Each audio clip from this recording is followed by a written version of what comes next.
Assalamualaikum warahmatullahi wabarakatuh. Waalaikumsalam warahmatullahi wabarakatuh. Good morning, everyone. Good morning. Today, I would like to talk about linguistic varieties and multilingual nation. We are from Group 2, and the first material can be explained with Riva, and next can be explained with me. So without wasting time, we can start our presentation. Riva, start presentation.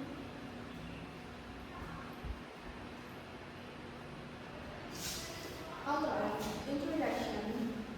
Over half of the world population is bilingual or multilingual. People use different language for different purposes in daily life. Sociolinguistic studies how language is used in society. Di sini dijelaskan bahwa sekarang banyak orang di dunia yang bisa menggunakan lebih dari satu bahasa. Orang seperti ini disebut bilingual atau multilingual. Biasanya orang menggunakan bahasa yang berbeda, tergantung situasi dan kebutuhan mereka. Misalnya, seseorang bisa memakai bahasa daerah di rumah bersama keluarga, tetapi bahasa Inggris atau bahasa Indonesia digunakan seperti di sekolah atau di universitas. Nah, karena itu bahasa tidak hanya digunakan untuk berbicara, tetapi juga berhubungan dengan lingkungan sosial dan situasi tertentu. Nah, ilmu yang mempelajari hubungan antara bahasa dan masyarakat disebut sosiolinguistik.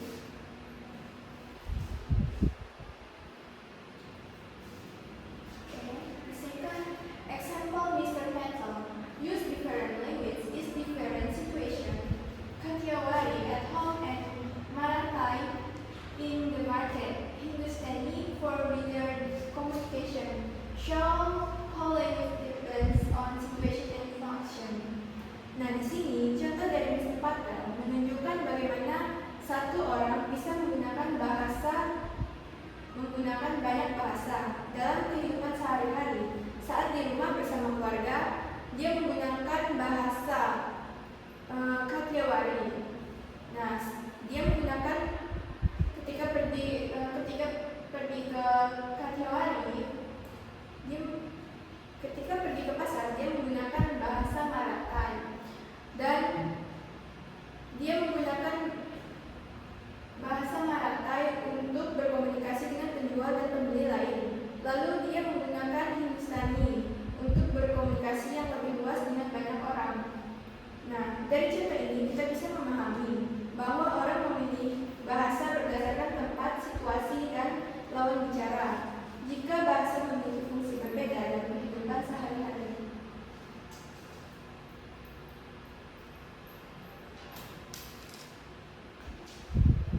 Vernacular language. A non-standardized language usually learned at home as a first language, used in formal situations, often leading to certain social function. Nah, di sini vernacular language adalah bahasa yang biasanya dipelajari pertama kali di rumah sejak kecil. Bahasa ini digunakan secara alami dalam kehidupan sehari-hari, terutama situasi formal seperti berbicara dengan keluarga, teman dekat, atau komunikasi tertentu. Vernacular language biasanya tidak digunakan untuk hal-hal resmi seperti pemerintahan, pendidikan formal. Karena itu, bahasa ini disebut non-standardized language atau biasanya yang belum distandarisasi secara resmi. Function of vernacular used in daily communication, show identity and solidarity, common in family and community interaction. Nah, fungsi utama vernacular language itu adalah untuk berkomunikasi sehari-hari. Bahasa ini membantu orang-orang berinteraksi dengan keluarga dan komunitas mereka. Selain itu, vernacular misalnya identitas budaya dan suku tertentu.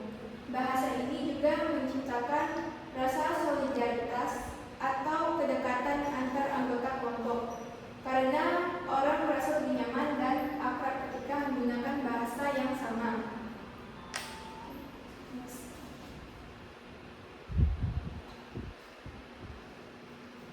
Standard language. Originally, a CAP language currency used in education, government, writing, official communication, different countries may develop their own standard language. Berbeda dengan vernacular language, standard language adalah bahasa yang diterima secara luas, dan digunakan dalam situasi formal. Bahasa ini biasanya digunakan di sekolah, pemerintah, penulisan resmi, dan komunikasi formal yang lainnya. Standard language memiliki aturan yang jelas seperti grammar dan penulisan yang resmi. Karena itu, bahasa ini lebih mudah dipahami lebih banyak orang dari daerah yang berbeda. Contohnya adalah standar English yang digunakan dalam pendidikan dan dokumen resmi. Next. Development of standard English. Developed from London dialect, become influential because of the first, third, and common. And the second, political importance, and three, technical memory text plan. Standard English later spread beyond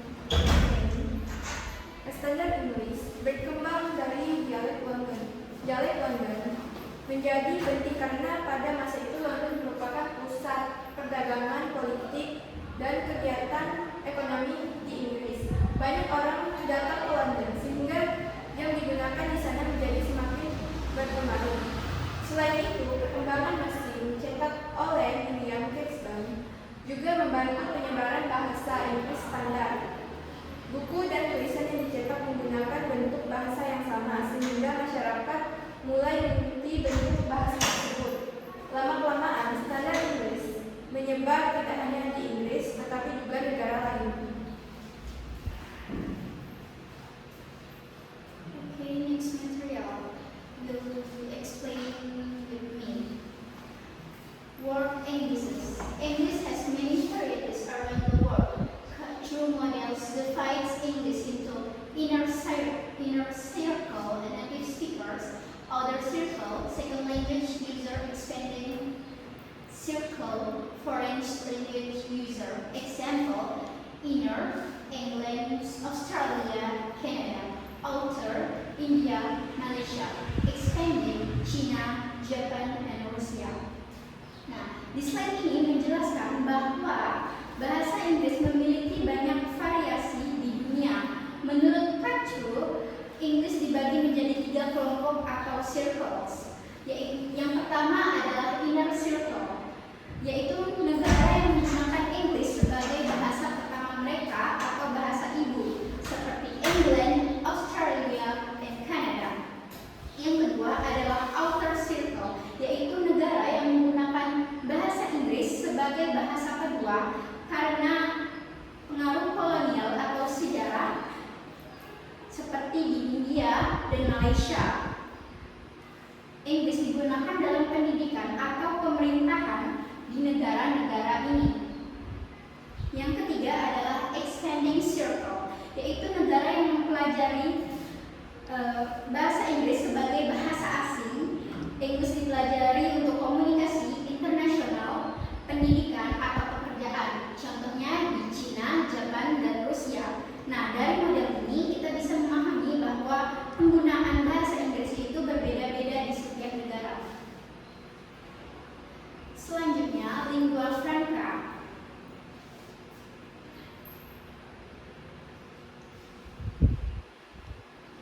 Lingua franca is used between people with different first language. Important in multilingual societies, help communication among different groups.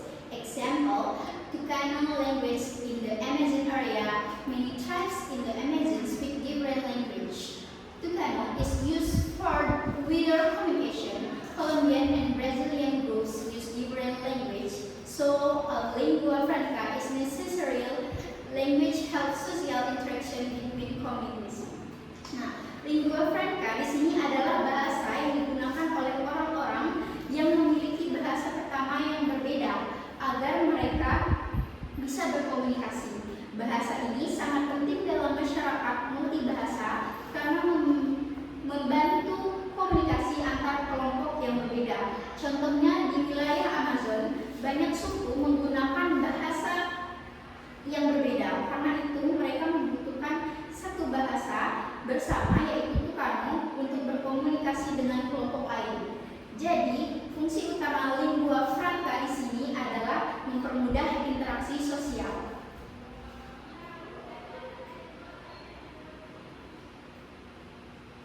Selanjutnya, pidgins. A pidgin has no native speaker, used for limited communication needs, has 1. Simple grammar, 2. Limited vocabulary, used for 1. Chat, and 2. Basic communication. Pidgins adalah bahasa sederhana yang muncul ketika kelompok dengan bahasa yang berbeda perlu berkomunikasi. Pidgin tidak memiliki penutur asli, has no native speaker karena tidak digunakan sebagai bahasa ibu. Ciri-cirinya adalah tata bahasanya lebih sederhana dan kosakatanya juga terbatas. Biasanya pidgin digunakan untuk perdagangan atau komunikasi dasar antar kelompok yang berbeda bahasa. Selanjutnya, Creole. A Creole is a pidgin that becomes a fierce language used in greater social function, more complex than pidgin. Example, Tokpisin in Papua New Guinea. Nah, Creole ini berkembang dari pidgin. Jika pidgin mulai digunakan oleh anak-anak sebagai bahasa pertama dan digunakan dalam kehidupan sehari-hari, maka pidgin tersebut berkembang menjadi Creole. Berbeda dengan pidgin, Creole di sini memiliki fungsi sosial yang lebih luas dan sistem bahasa yang lebih lengkap. Salah satu contohnya adalah Tokpisin di Papua New Guinea.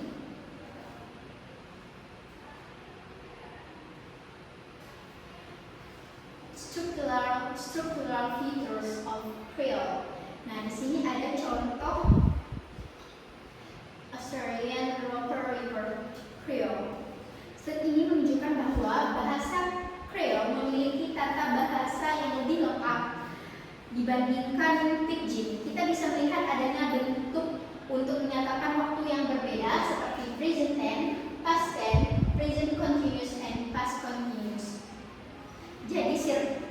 Jadi Creole bukan bahasa yang sederhana atau tidak teratur, tetapi sudah berkembang menjadi bahasa yang memiliki aturan gramatikal yang jelas.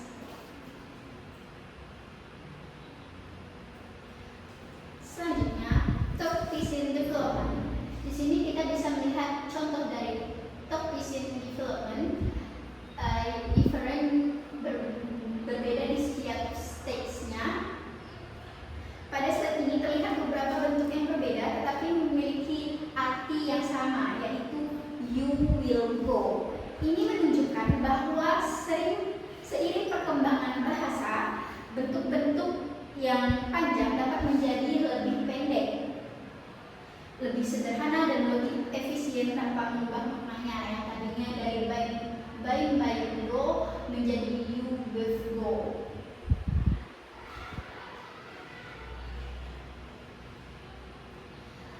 Selanjutnya, Tokpisin forms. Nah, di sini ada tabel Tokpisin form. Tabel ini menunjukkan bagaimana Tokpisin membentuk kata-kata baru dari satu kata dasar. Misalnya, 1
apa hubungan topik sin sama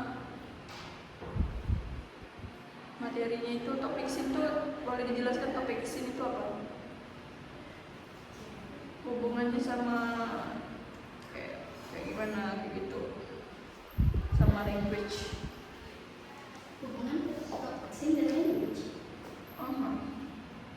Coba tolong dijelaskan topik sin itu apa?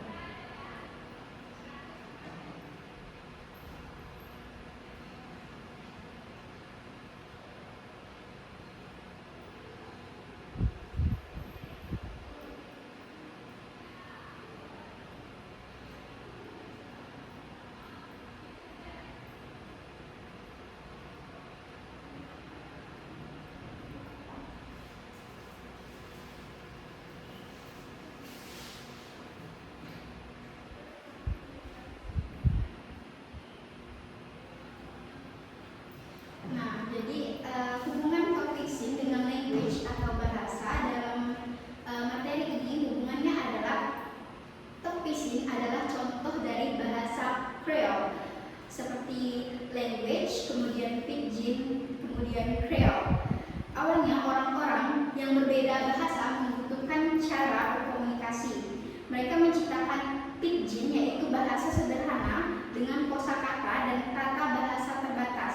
Ketika pidgin digunakan terus-menerus dan menjadi bahasa pertama anak-anak, pidgin kemudian berkembang menjadi Creole. Topisin di Papua Nugini adalah salah satu contoh Creole yang berhasil berkembang menjadi bahasa yang lebih lengkap.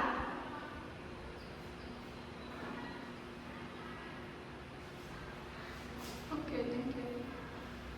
Oke, bisa dipahami? Yes. Ada pertanyaan? Oke, kalau tidak ada lagi pertanyaan, saya akan membacakan. I can read a conclusion from that material.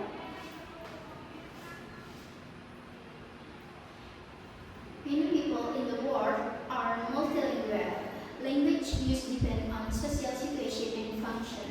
Types of language, vernacular, informal communication, standard language, official communication, lingua franca, connects different groups, pidgin, simple communication language, Creole, fully developed language, language reflect identity, communication needs, and society.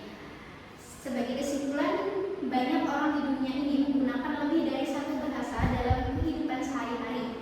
Nah, pilihan bahasa yang digunakan biasanya itu tergantung pada situasi, tujuan, komunikasi, dan siapa lawan bicaranya. Kita telah mempelajari beberapa jenis bahasa, yaitu vernacular, itu untuk komunikasi informal, standard language, untuk situasi resmi, lingua franca, untuk menghubungkan kelompok yang berbeda, pidgin sebagai bahasa komunikasi yang sederhana, dan Creole sebagai bahasa yang sudah berkembang secara penuh. Nah, dari materi ini kita dapat memahami bahwa bahasa tidak hanya berfungsi sebagai alat komunikasi, tetapi juga mencerminkan identitas, kebutuhan sosial, dan kehidupan masyarakat. So that's all our from presentation. I think that's all the best we can tell you. Thank you for your attention. Assalamualaikum warahmatullahi wabarakatuh. Assalamualaikum warahmatullahi wabarakatuh.